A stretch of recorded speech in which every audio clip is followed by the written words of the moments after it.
Olá, amigos e irmãos. Desde já quero agradecer a todos por estar aqui conosco, né? Aquele que clicou neste conteúdo, né?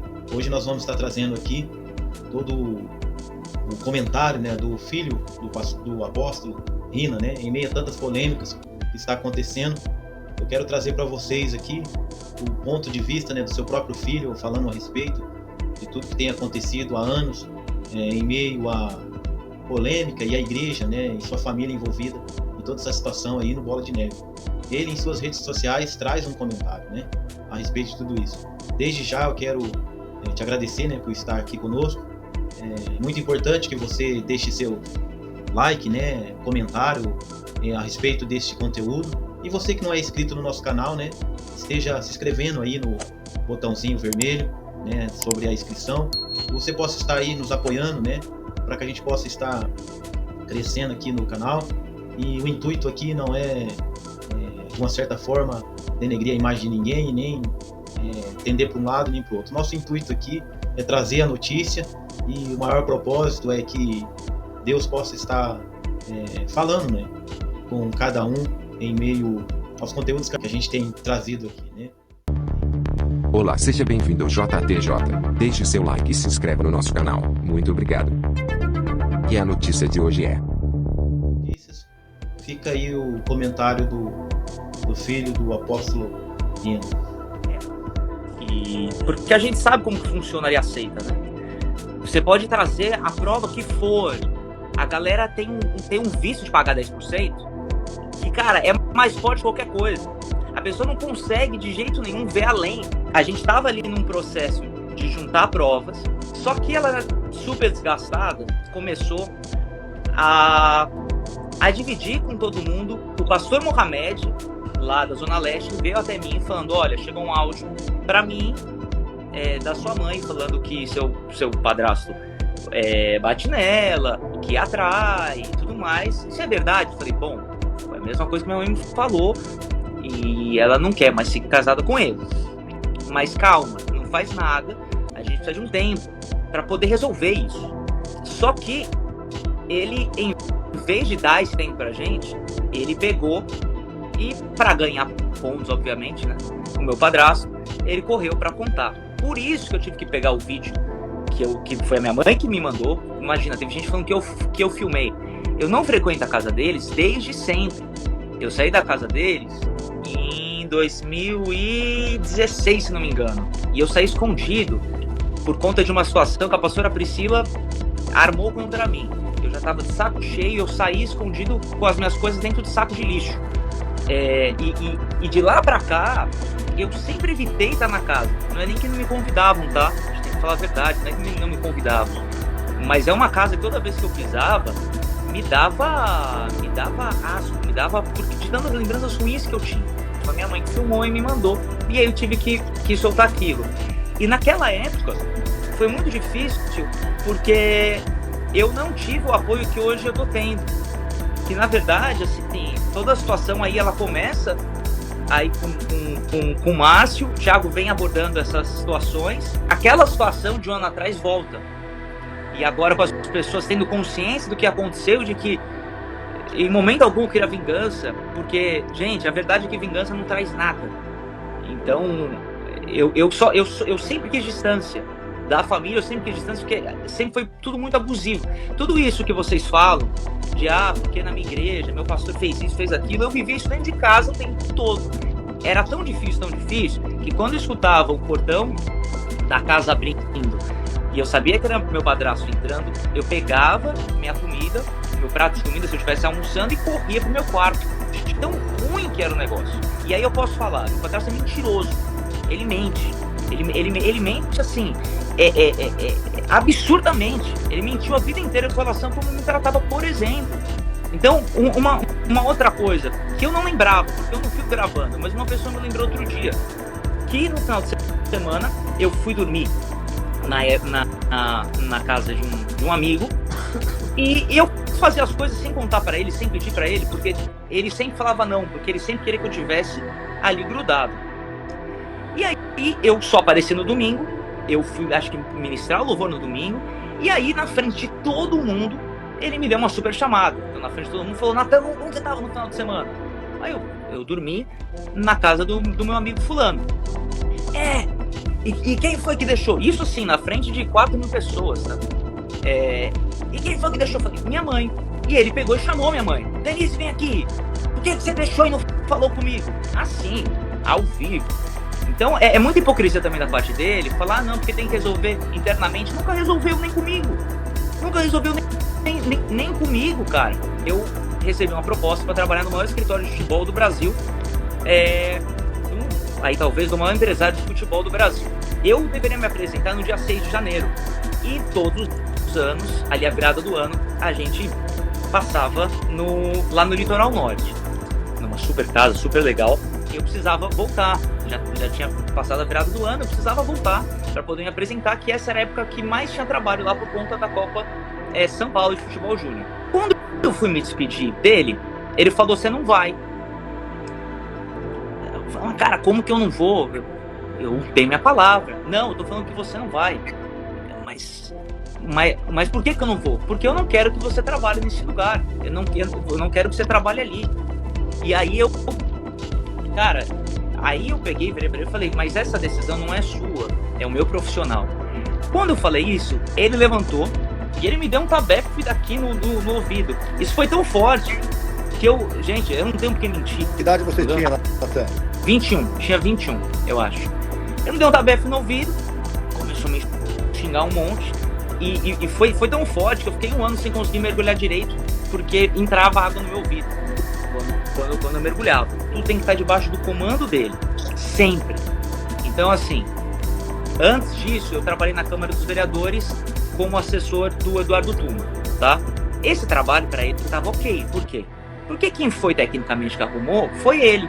Quando eu falei que ia sair desse trabalho para um outro trabalho que não tinha a ver com ele, aí eu tinha saído ali da zona de comando. E isso é uma coisa que era muito forte em casa. Tudo tinha que ser sempre do jeito dele. Ele xingava palavrão, Natan? O tempo dele. Sim. Comumente, assim, normalmente? Não era uma coisa frequente no dia a dia, mas quando eu ficava irritado, sim. Você viu sua mãe apanhar alguma vez? Não, eu nunca vi.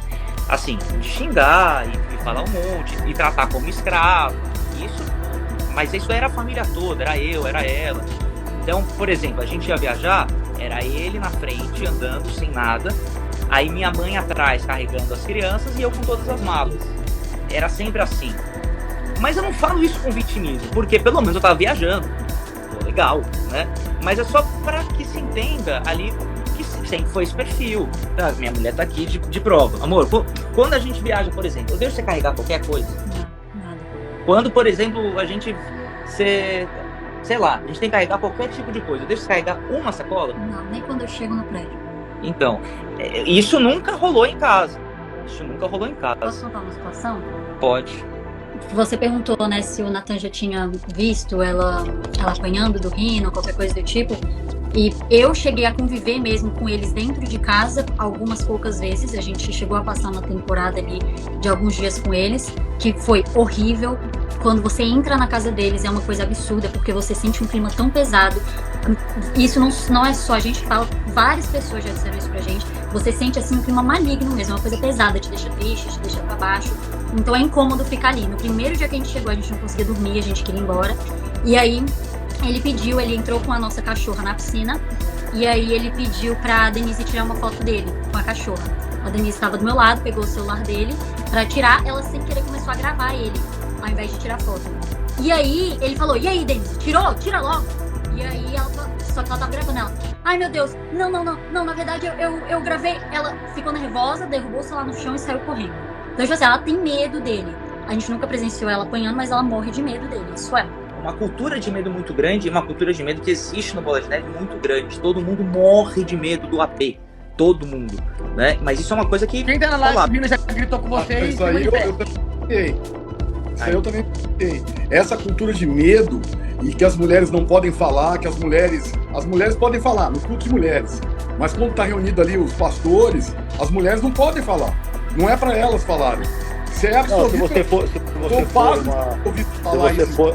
Eu falava, de onde vem isso? Se a mulher for famosa, uma celebridade, assim, aí pode, né? Em público. Mas quando tá naquele grupo de pastores, quem fala são os caras. Principalmente aquela galera ali da cúpula, né? Mas posso falar uma coisa, ô Sandro? Fala entre aspas, que a reunião do conselho é uma mentira. Eles se reúnem, o Rina fala, a turma só concorda e é isso. Acabou. Não existe conselho. O conselho foi uma coisa que foi criada pela doutora Thais Amorim, que não é mais advogada do Bola, para dar um respaldo jurídico maior. Mas, gente, pelo amor de Deus, não existe isso de conselho, as coisas não são debatidas. No final, é a decisão do meu padrasto e ponto. É isso, entendeu? Sempre foi assim. Tem muita gente boa no Bola de Neve, tem vários pastores sérios, e a verdade é que tem muita gente legal. Mas, hoje, eu tenho um entendimento muito claro. Se você ainda está no Bola, você é conivente com tudo isso. Você pode não pregar sobre cultura de honra, você pode não fazer isso, você pode não judiar da galera, você pode não colocar a galera para trabalhar de graça em cantina. Mas se você é pastor do Bola, você tá aqui, você me conhece. Você me conhece desde que eu sou moleque. Você não tem um A para falar de mim enquanto eu estive naquela igreja. Ou sei, como queira. Não vai ter um A. Eu beijei 2 bocas da minha vida, minha ex e minha mulher. Eu nunca fiz nada que desse motivo, cara. 0. Você me conhece, talvez já tenha até pregado na sua igreja. Se você é um homem de Deus de verdade, para de ser bundão e sai. Para de ser bundão e sai. E não sai sozinho, sai com as suas ovelhas. Porque você é responsável por elas. Ah, eu não quero dividir igreja. Você não está dividindo igreja, você está dividindo seita. Aí você ganha galardão. Pastor de verdade, se você é um pastor de verdade de Bola de Neve, o que você vai fazer? Você vai pegar, próximo domingo, você vai falar, gente, a gente tem aqui o nome de Bola de Neve, não é mais um ministério sério, eu achei que era, quero pedir perdão por isso. Esse é nosso último culto, meu último culto como pastor de Bola de Neve. Quero levar você para alguma outra coisa. Vamos. É isso que tem que fazer. Se você for homem de Deus de verdade, senão você não é. Senão você é conivente. Para de ficar sentadinho no sofá, esperando as coisas escalonarem mais, porque é isso que vocês estão fazendo. Vocês estão esperando escalonar mais para ver se fica mais confortável de sair. Quando eu saí, também nenhum de vocês podem negar isso. Quando eu saí, eu ia ser sucessor do meu padrasto. Todo mundo sabe disso. Eu saí, quando eu era pastor de Orlando, eu estava numa cidade que todo mundo queria ir. Vários pastores pediam por Rina para serem enviados para lá. Eu estava lá. Eu larguei aquilo porque eu entendi que aquilo não era de Deus. Eu larguei aquilo porque aquilo dali eu entendi que não era bom. Então, mas o que vai ser da minha família? Porque como que eu vou me recolocar profissionalmente? Eu não vou mentir para você. Talvez seja difícil, talvez eu tome na cabeça. Mas o que é o evangelho? O que é servir a Deus? Se não é você se sacrificar em prol daquilo que é correto. Se você não é capaz de fazer isso, para de pregar. Porque as suas pregações são mentira e são hipocrisia. Para. Fica com os discursos motivacionais igual do Felipe Parente. Minha mãe estava se recuperando. Mentira. É só você perguntar pra qualquer pessoa da igreja. Pegue e puxa. Qual foi a última vez que ela ministrou louvor? Com qual frequência tem ministrado louvor? E minha mãe, ela tá mal muito antes disso. E antes de eu sair do Bola, já não tava bem. Antes, não tudo foi lá em 2019. Quando eu saí do Bola lá de Orlando, meu padrasto pegou o primeiro voo pra ir tentar falar comigo. Eu não falei com ele. Por quê? Quem viu o vídeo, viu a injeção, sabe o que é. Ele não sabe adereçar o problema. Ele fica ali com terminologias do grego, não falando nada com nada e não é direto. Então isso irrita. E em nenhum momento ele faz o meia-culpa. A questão, e aí eu entro no segundo ponto, não é a pessoa errar. A gente erra, cara. Eu tenho um trilhão de problemas. Eu preciso evoluir. Eu não sou melhor do que ninguém. Só que eu entendo isso. E eu tô no meu processo. A questão, então, não é essa. E aí a gente entra no outro ponto. Tá, mas toda igreja vai ter problema. Só que o Bola de Neve tem uma base teológica péssima. Então você não está numa igreja, você está numa seita. Então, irmãos, esse foi o vídeo de hoje, né? Eu vejo que é um assunto muito sério, muito, de uma certa forma, triste. Mas Deus sabe o que Ele está fazendo com a sua casa, né?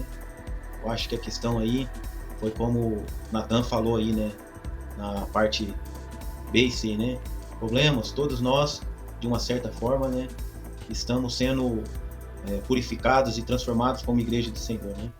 Até porque Deus ele está dando tempo para que a sua igreja se alinhe nos padrões de Cristo Jesus, né? Conforme o seu Espírito está nos revelando a verdade de Cristo Jesus, né? Que eu e você, né, em meio à sua responsabilidade com a caminhada com Cristo, tenha as verdades da palavra, as verdades de Cristo, a história, os fatos a qual a história relata de como Cristo é a verdade, o caminho e a vida para nós, né? E que venhamos obedecer e corresponder com o seu Espírito. Ele disse que deixaria o Espírito Consolador, o Espírito da verdade, da sabedoria, para que nos guie em toda certeza e convicção, em todo fundamento verdadeiro ao longo da história do cristianismo, desde lá do Éden, né? A responsabilidade é minha e sua. Muitas das vezes nós olhamos para os líderes, colocamos a nossa vida nos líderes, só que nós devemos colocar a nossa vida, a nossa caminhada em Cristo, né? Em Cristo Jesus, o Messias, a quem o Pai enviou. Ele é o exemplo, ele é a medida para que eu e você venhamos nos arrepender, nos santificar, nos voltar para aquilo que é a vida a qual o Senhor nos deu quando ele nos comprou na cruz do Calvário, né? Eu vejo que a igreja, ao longo do século, ao longo dos anos, ela precisa retornar para os padrões dos primeiros discípulos, os primeiros seguidores da mensagem a qual o Senhor deixou para os discípulos anunciar. Eu creio que é tempo da gente voltar, né? Voltar para o evangelho da renúncia do mundo, o mundo caído, o mundo que muitas das vezes gera em nós os frutos, não os frutos de Jesus, mas os frutos daquele que espera a recompensa desse mundo. Só a gente olhar para a história, a igreja, né? A história corrente da igreja, e nós vamos ver que no caminho teve muitas mudanças que parecem boas, mas foi caminhos maus. Que Deus tenha misericórdia de nós, né? O Pai eterno, o Criador do céu e da terra, através do seu Filho, através do Espírito, né, de Deus, venha nos convencer do pecado, da justiça e do juízo, né? E voltarmos a sermos verdadeiros filhos de Deus à imagem de Jesus. Eu creio que nós estamos passando numa transição a qual eu e você precisamos voltar, pedir o discernimento e a sabedoria do Espírito de Deus, daquilo que nós misturamos como vida de seguidores de Cristo Jesus, nos cooperamos e misturamos com as profanações no meio da santa doutrina de Cristo, o santo evangelho, e que venhamos nos arrepender. Eu creio que Deus está dando tempo para a sua igreja. Nós estamos vendo os sinais, né? A questão aí que Deus tenha misericórdia, né? Da casa do apóstolo Rina e de todos os pastores que têm estado aí nessa placa chamada Bola de Neve. Que eles venham saber qual que é a verdadeira religião, que no fundo não é religião. No fundo é os verdadeiros ensinamentos, princípios e valores, o fundamento de Jesus, aquilo que ele ensinava e vivia ao mesmo tempo. Como ele disse, eu só faço e falo aquilo que eu vejo o Pai fazer, aquilo que eu expresso, a minha intimidade que eu tenho com o Pai, ele anunciava. Eu creio que esse é o verdadeiro evangelho que nós precisamos conhecer. Deus está dando tempo para que eu e você voltemos para aquilo que é puro, santo e genuíno, conforme Cristo anunciou com a sua vida na terra. Eu quero agradecer por você ter ficado até aqui, né? Um forte abraço, Deus abençoe, que você possa estar olhando para o Messias, o Filho a quem o Pai enviou. Muito obrigado. Um forte abraço, Deus abençoe. Tchau, tchau. Essa foi a notícia de hoje. Se você deseja estar antenado em mais notícias como esta, se inscreva no canal, deixe seu like e ative o sininho.